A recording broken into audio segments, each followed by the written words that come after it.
Well, it's literally the first iteration of Vivek's Takes on Healthcare Unfiltered. Vivek, this is exclusive Healthcare Unfiltered, where you come on this podcast and share with people your takes on major conferences you attend. And part of this is because you're like all over the globe. You're going from one meeting to another. But I'm humbled that you've agreed to use my platform to share with the world Vivek's Takes. Welcome. Thank you so much, Shari, for having me on your podcast. It's always a pleasure and honor to talk to you. Thank you so much. So our first iteration is Vivek's takes on ASCO 2024. And what we've agreed on is that this is not about every single detail of a clinical trial.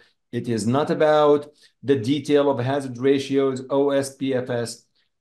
We want to really provide listeners and viewers of takes from a major conference, themes, what you have noticed, what you've seen, because you have an astute mind and vision into the world of drug development, clinical oncology, and what's happening.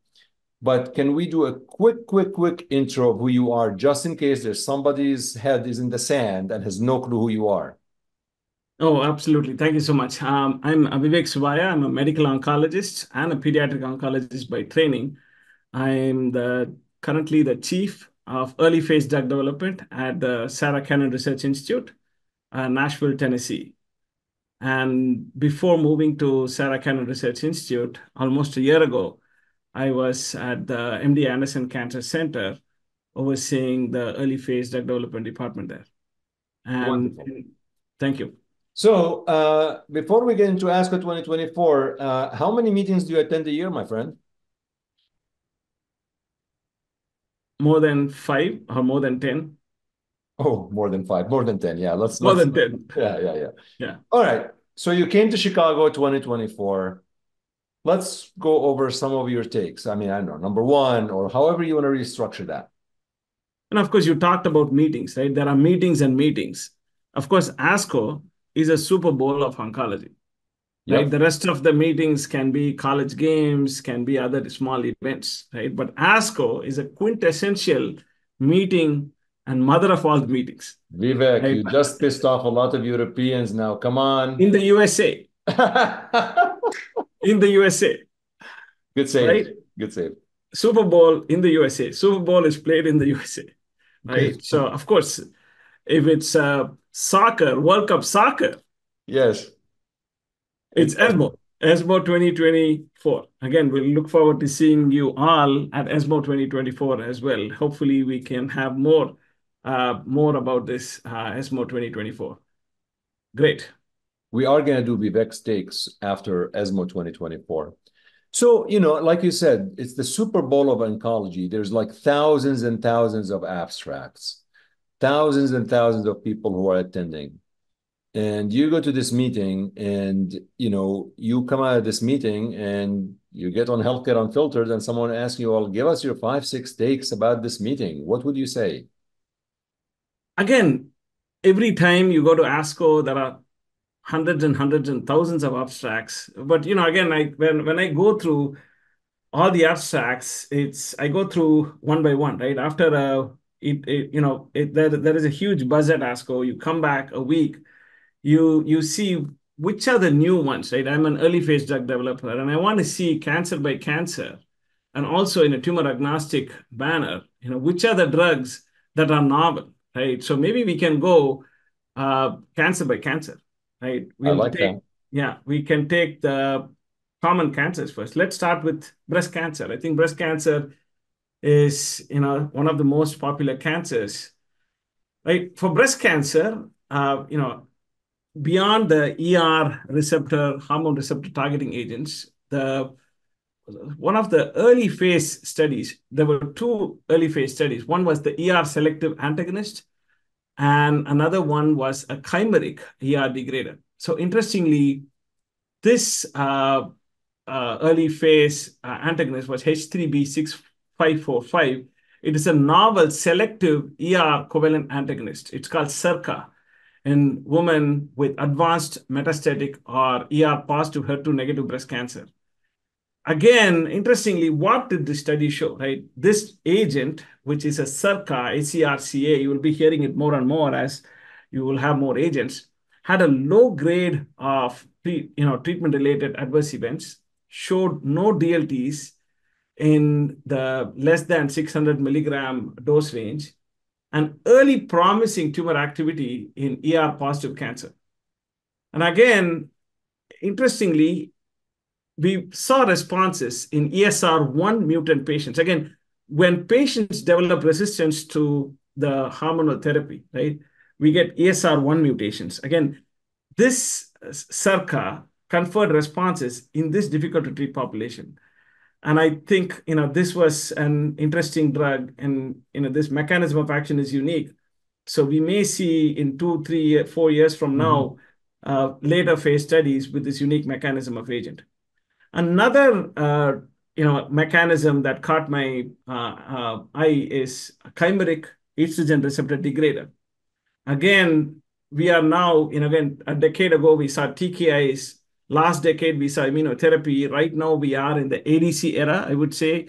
A lot of ADCs with top-1 payload, with MMAE payload.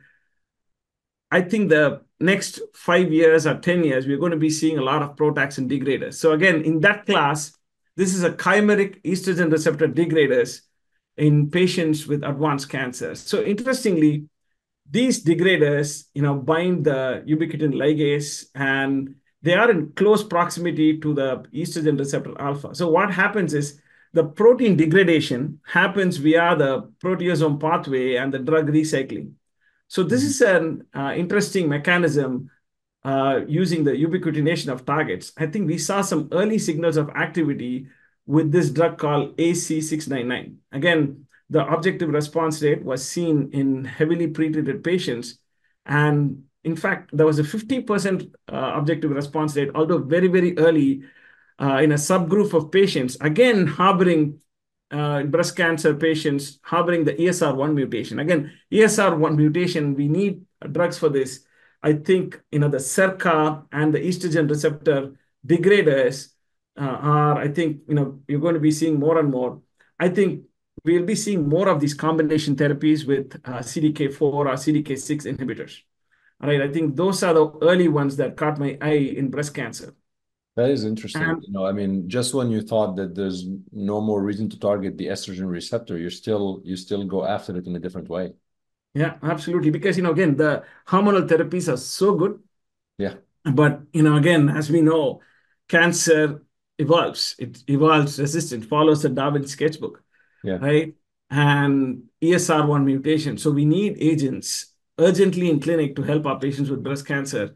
And I think degraders and these SERCAs, offer hope, at least, in the next 2, 3 years, where hopefully we would be seeing some combination registration studies in this space.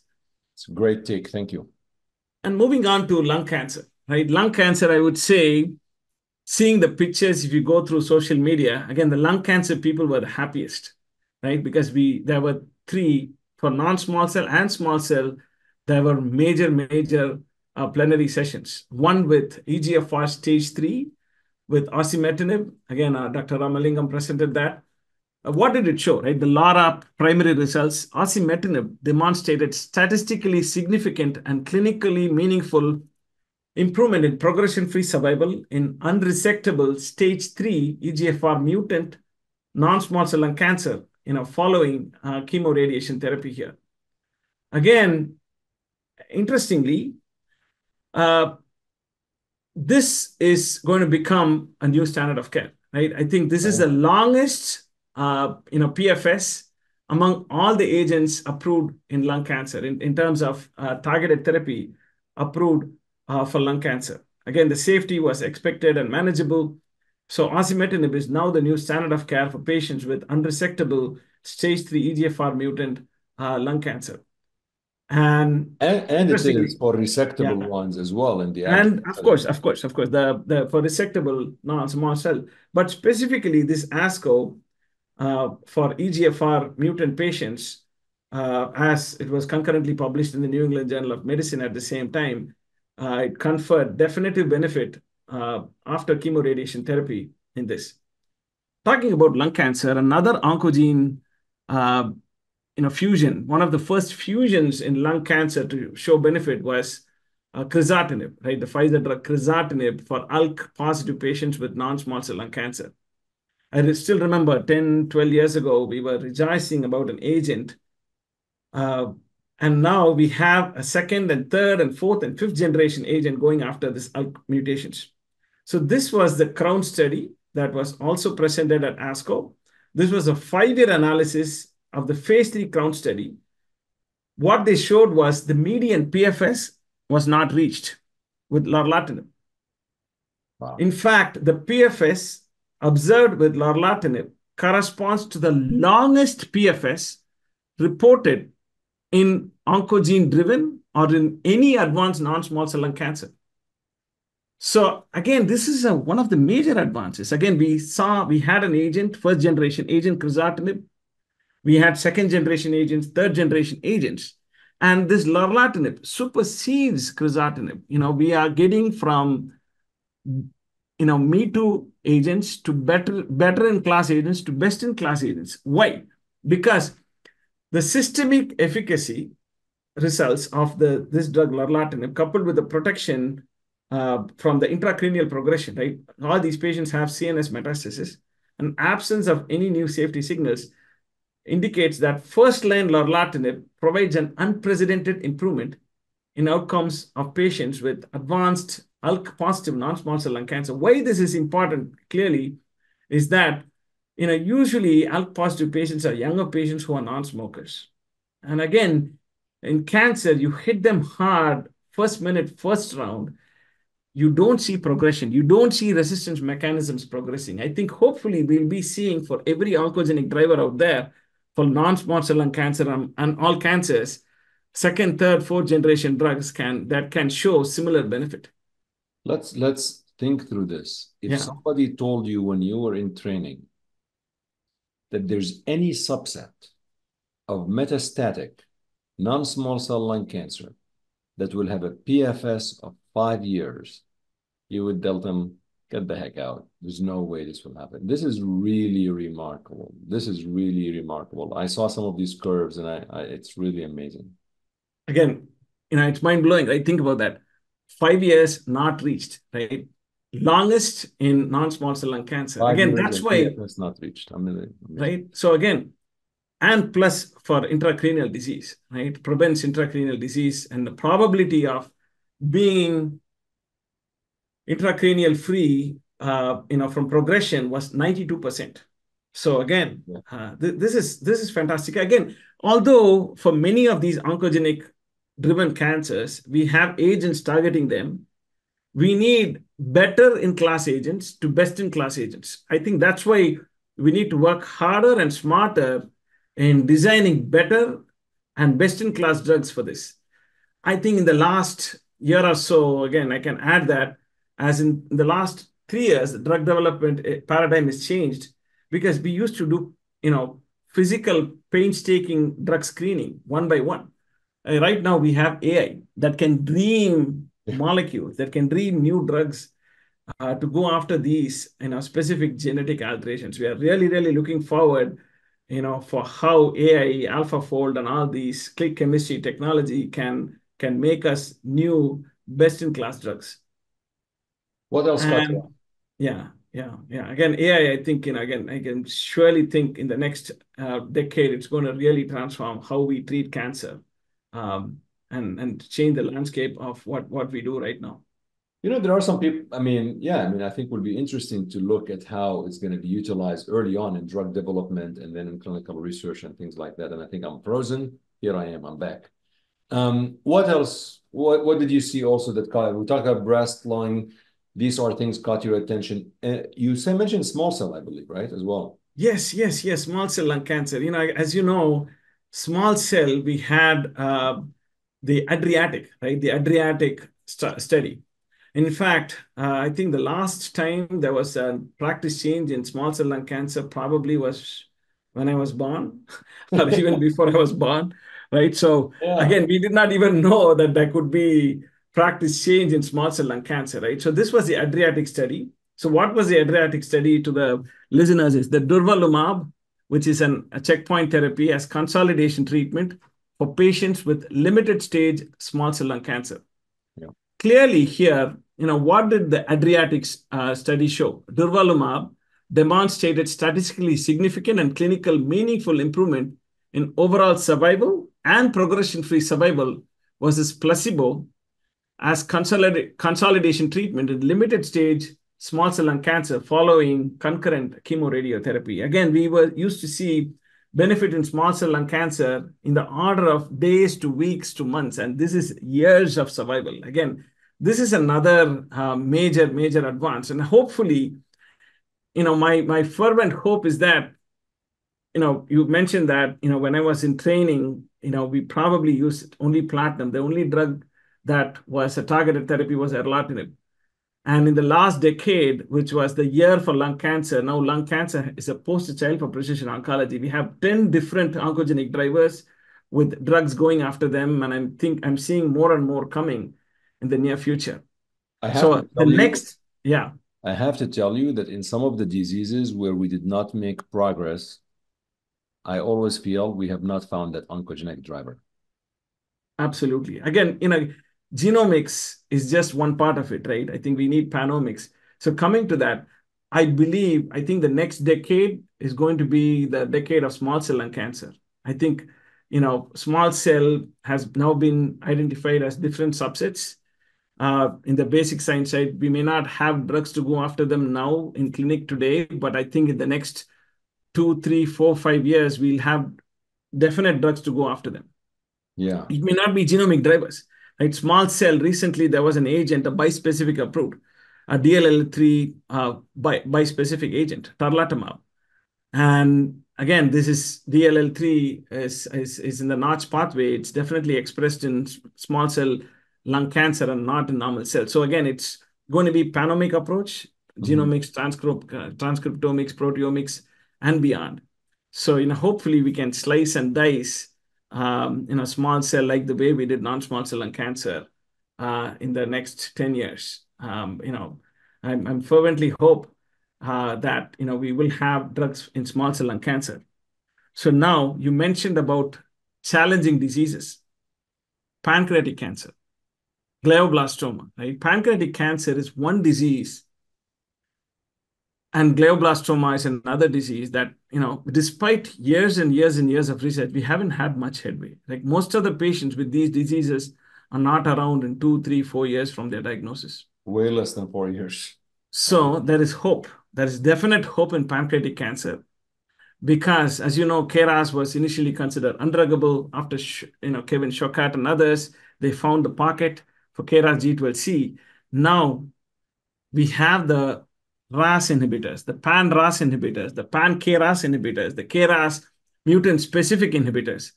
And you saw from AACR concurrently that was published in Nature Medicine and Nature and Cancer Discovery and multiple journals that we have, many drugs targeting the RAS pathway as pan-RAS inhibitors that target the KRAS, NRAS, HRAS. We have pan-KRAS inhibitors, we have KRAS degraders, and we have mutant selective KRAS drugs.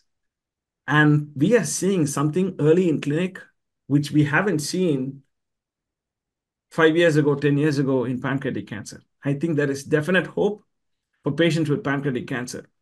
So maybe ASCO 2026 will be seeing major advances in pancreatic cancer. Hopefully, pancreatic cancer. So Chadi's takes is that sometimes it takes just like one thing and then it just cascades. Exactly. I mean, honest to God, like, after the EGFR and the things in lung cancer, just things have changed and somehow just, cascade. Yeah. I think I still believe that we are still in the infancy in many, many diseases. Yeah. So again, yes. Any other takes that, kind of, just general themes, anything that you saw happening, walking the hallways of McCormick Place? And again, there was another study showing a 5-year multi-center analysis of clinical trial participation and total cost of cancer care. Essentially, it showed that clinical trial participation saw relative cost savings against a benchmark compared to usual care. So my fervent pitch is please do consider patients, for clinical trials. And of course, there were several. There was another study showing a comparative effectiveness trial of early palliative care delivered via telehealth versus in person among patients with advanced lung cancer. It was called the REACH PC study. And interestingly, what were the findings? Palliative care led to equivalent benefits for patient reported quality of life, whether delivered via video or in person among adults with advanced cancer. Again, the findings from here underline the potential to increase access to evidence-based early palliative care to telehealth delivery. So again, reaching patients via telemedicine, again, we can do it across the US. They don't need to go for, for these palliative care to niche academic centers. Again, this can be delivered anywhere. I think that's one of the major, again, of course, we need to provide best to better palliative care, supportive care for our patients with cancer. Unless, we have 100% cure rates across all diseases, we cannot rest. And this telemedicine provides similar or even better care than in-person visits. I have to tell you, this study, when I came across it, was pretty interesting to me for two reasons. One, the simplicity of the study. Mm-hmm. I mean, it is not asking, this new mechanism of action of a new drug or a new device or whatever it is. It's a simple question, and they were able to actually look at it in a very nice methodical way.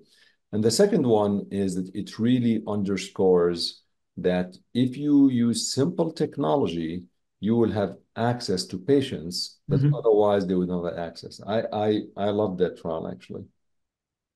Again, there was one interesting trial, and there was a liver transplant trial that boosts survival in unresectable colorectal liver metastasis. And again, that was striking, right? Because the trial, in fact, what they did was, to the broad listeners who they did liver transplantation plus chemotherapy, and they showed that it significantly improved overall survival in very, very, very, very carefully selected unresectable colorectal liver mets compared to chemotherapy alone. They called it the TransMet study. And the combined approach led to a 5-year overall survival of 73% when compared to 9% among those who received only chemotherapy. And again, some of the times when you look into the trial, it's too good to be true. I wouldn't have thought that liver transplantation could be an option in these patients, right? And but going closely, to that particular study, they pre-selected patients. Many patients were not eligible for the study. And it's very difficult to pick these patients that were eligible for the study.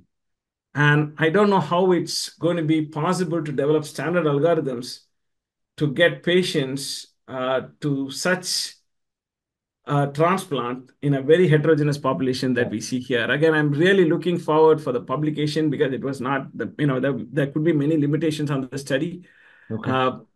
So again, the publication and the supplemental data will show more to it, what that meets the eye. But again, it was one of those studies that came as striking from ASCO 2024.